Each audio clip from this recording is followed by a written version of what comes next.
ఉత్తమ విద్య ఉజ్వల భవిష్యత్తు Woxsen international school మీ పిల్లల బంగారు భవిష్యత్తుకు సరైన వేదిక nursery to 10th admissions open.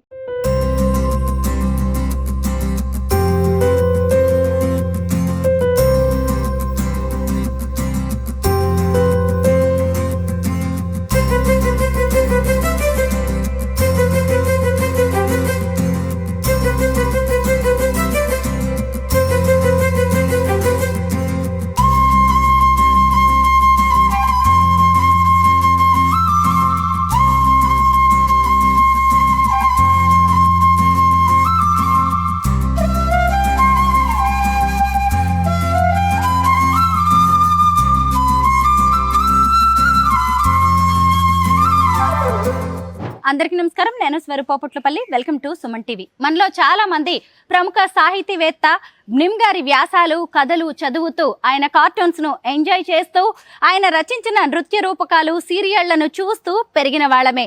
ఆయన శారీరక వైకల్యాన్ని జయించారు. అంతేకాదు తన కలం కుంచెతో లక్షలాది మందిని కదిలించారు. 4 నంది అవార్డులను కూడా అందుకున్నారు. తూర్పుగోదావరి జిల్లా ఆత్రేయపురంలో పుట్టి పెరిగిన నిమ్ గారు హైదరాబాద్ రావడంతోనే ఆయన జీవితం ఒక మలుపు తిరిగిందనే చెప్పాలి. ప్రస్తుతం నేను సికింద్రాబాద్లోని బమిడిపల్లి నరసింహమూర్తి గారు, ఆయనే నిమ్ గారు వారింటి వద్ద ఉన్నాను. పదండి, నిమ్ గారి హోమ్ టూర్ చేస్తూ వారితో మాట్లాడుతూ అనేక విషయాలు తెలుసుకుందాం.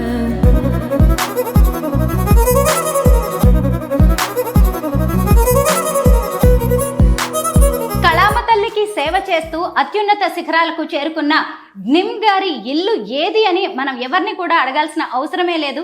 ఇదిగోండి, ఇక్కడికి రాగానే బాపు రమణ గారుల కార్టూన్స్ మనకి స్వాగతం పలుకుతూ ఉంటాయి. బిఎస్ శర్మ అంటే బి సుబ్రహ్మణ్య శర్మ గారు మన నిమ్ గారి అన్నయ్య గారు, బిఎన్ మూర్తి గారు నిమ్ గారు, బమిడిపల్లి నరసింహమూర్తి గారు. పదండి లోపలికి వెళ్దాం, నిమ్ గారితో మాట్లాడదాం. కళారత్న నిమ్ గారి ఇంట్లోకి అడుగు పెట్టగానే మనకి ఒక పెద్ద గ్రంథాలయంలోకి వచ్చామా అన్న ఫీలింగ్ అయితే కలుగుతుంది. పెద్ద పుస్తక భాండాగారం మనకి ఇక్కడ దర్శనమిస్తోంది.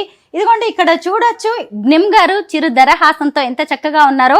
ఆయన అభిమానులు వేసిన చిత్రం ఇక్కడ చూసినప్పుడు మనకి నంది అవార్డులు కనిపిస్తూ ఉంటాయి. అలాగే ఆంధ్రప్రదేశ్ ప్రభుత్వ అత్యున్నత పురస్కారమైన హంస అవార్డును కూడా మనం చూడొచ్చు. అయితే వీటన్నిటిని కూడా వెలకట్టలేము. ఆయన సాహితీ సేవ చేస్తున్నందుకు ఎంతో మంది ఇచ్చిన పురస్కారాలు, అవార్డులు ఇవి.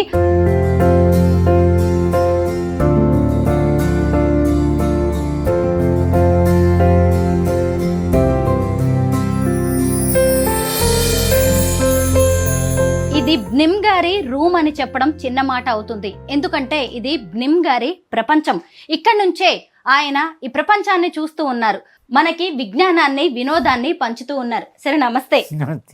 సరే, మేము చిన్నప్పటి నుంచి కూడా మీ రచనలు చదువుతూ, అసలు మీరు రాసిన సీరియల్స్ కావచ్చు, కార్టూన్స్ చూస్తూ ఎంజాయ్ చేస్తూ నవ్వుకుంటూ పెరిగిన వాళ్ళం సార్.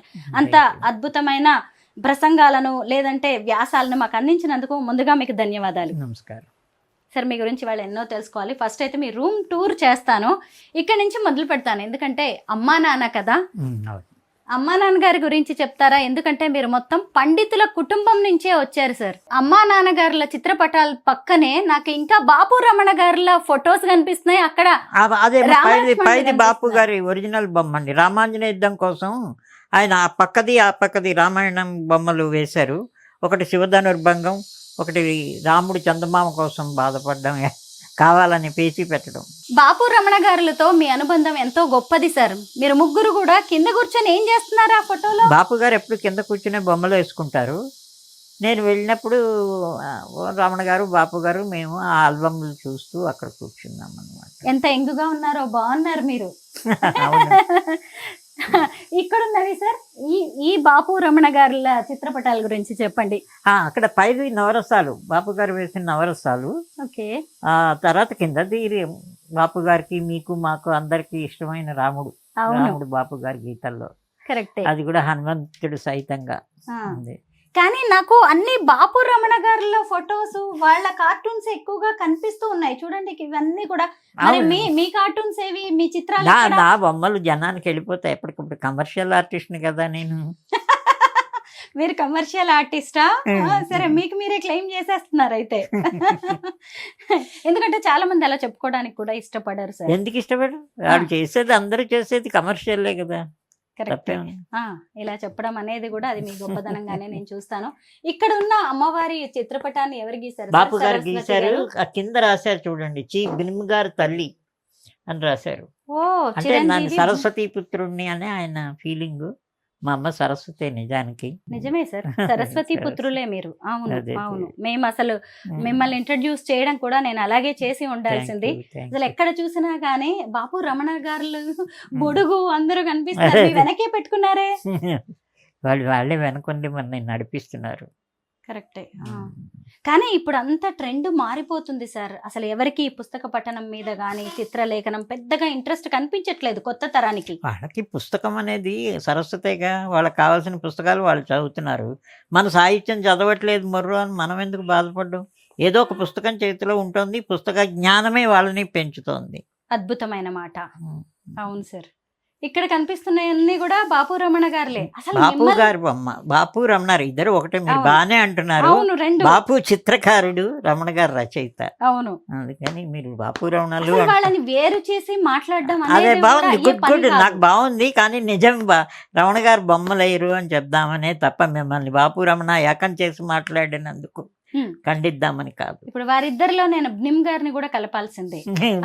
వాళ్ళిద్దరూ నాకు ఆరాధ్య దైవాలు గనక బహుశా రెండు కళ్ళల్లోనూ వాళ్ళు కనిపిస్తూ ఉంటుంటారు మీకు. సరస్వతి పుత్రులకు ఆరాధ్య దైవాలు బాపు రమణ గారు. అంతే కదా. Great sir.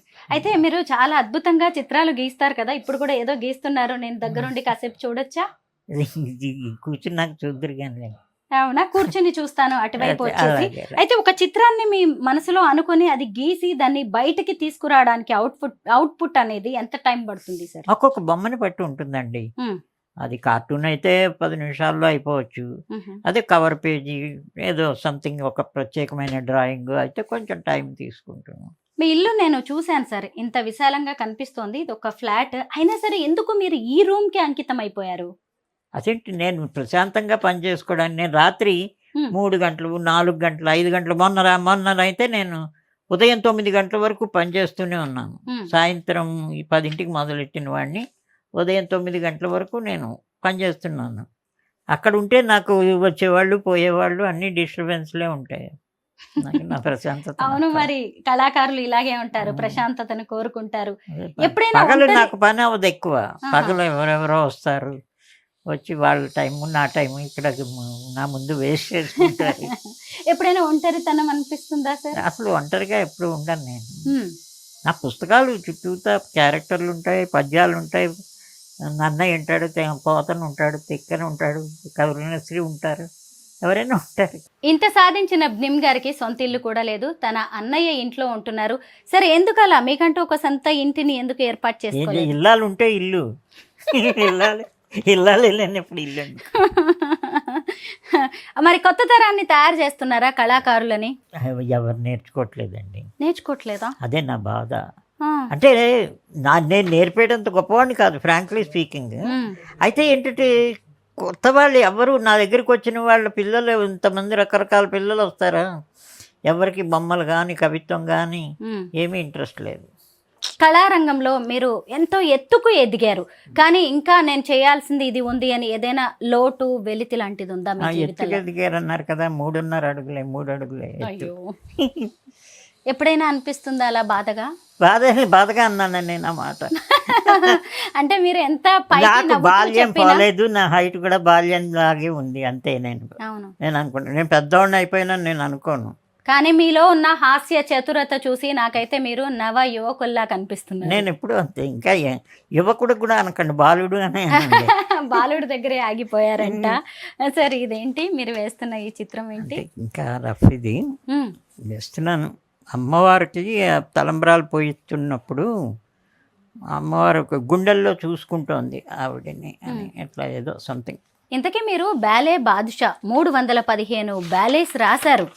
ఏంటి దాని స్పెషాలిటీ? ఎందుకంటే ఈ మధ్య మీరు అర్ధనారీశ్వరం చేశారు కదా, దానికి భలే అప్లాజ్ వచ్చింది. అదే అర్ధనారీశ్వరం చెప్పండి. అర్ధనారీశ్వరం 23 ఏళ్ల క్రితం స్వాతి సోమనాథ్ గారు రాయమని నన్ను అడిగారు. నేను చాలా ఇంట్రెస్టింగ్గా రాశాను. ఏ బ్యాలైనా ఏ పనైనా ఇంట్రెస్టింగ్గా చేస్తాం. ముఖ్యంగా అమ్మాయి చొరవగా ఆ సబ్జెక్ట్ చేస్తాను అంటే నాకు చాలా బాగా నచ్చింది. నేను వెంటనే ఏం చేశాను, తప్పకుండా రాస్తాను మళ్ళీ అని చెప్పాను. రాస్తానంటే అప్పుడు ఆ పుస్తకం తెప్పించుకుని ఆవిడే కొన్నారు 4-5 పుస్తకాలు. అక్కడికి రెంటాల ఆయన రాసిన గోపాలకృష్ణ గారు రాసిన పుస్తకం చాలా అద్భుతంగా ఉంది. దాన్ని చూసుకుని చేసామన్నమాట. అయితే ఆ అమ్మాయికి తెలుసు రాసే రోజుల్లో తయారు చేస్తున్న రోజుల్లో దాన్ని పండితులు హర్షిస్తారా హర్షించరా, సెటైర్లు వేస్తారా అనే డౌట్ అందరికీ ఉంది. కానీ చెయ్యాలి, ఆ అమ్మాయి ఒక్కతే చేయగలదు, నేను ఒక్కడిని రాయగలను, అది వేరే పాయింట్. చాలామందిని అడిగింది ఆవిడ రాసి పెట్టమని బ్యాలే అంటే వాళ్ళు ఎవరు రాయలేదు, సబ్జెక్ట్ నచ్చక. ఆ సబ్జెక్టు నిజానికి చాలా మంచిదండి. అది నవయౌవనం నుంచి వృద్ధాప్యం వరకు జంటైన ఒక ఆడపిల్ల మగపిల్లాడు జంటైన చివరి నుంచి చనిపోయి ఎవరో ఒకళ్ళు విడిపోయే వరకు ఎంత అన్యోన్యంగా ఉండొచ్చో, ఎన్ని మధురమైన జ్ఞాపకాలతో బతకచ్చో మనిషి. అలాంటిది ఆ స్నేహాన్ని చిక్కపడ్డం. భార్యాభర్త అంటే స్నేహమే. ఆ స్నేహం చిక్కబడి ప్రాణమై ఏకమై ఒకళ్ళు వెళ్ళిపోతారు అంతే. సార్, ఈ హోమ్ టూర్ని క్లోజ్ చేసే ముందు మీకు ఒక కాంప్లిమెంట్ ఇవ్వాలనుకుంటున్నాను. చెప్పండి ఏంటి? మీ హెయిర్ స్టైల్ బాగుంది. Thank you. మళ్ళీ మీరు బ్యాలే నుంచి బయటకు వెళ్తున్నారు? లేదు సార్, దీన్ని ఇక్కడికి క్లోజ్ చేస్తూ ఉన్నాను అనమాట. కళాకారుల ఇళ్ళు అనగానే కళలకు కాణాచి అనే విషయం మనం గుర్తుపెట్టుకోవాలి. ఖరీదైన భవంతులు ఉంటాయి అనుకోవాల్సిందేం లేదు. ఇక్కడ ఉండే కళలు కావచ్చు, అవార్డులు, అలాగే పురస్కారాలు, ఇంకా సన్మానాలు వీరందుకున్నవి, వాటికైతే వెలకట్టలేం. Thank you so much sir. నమస్కారం.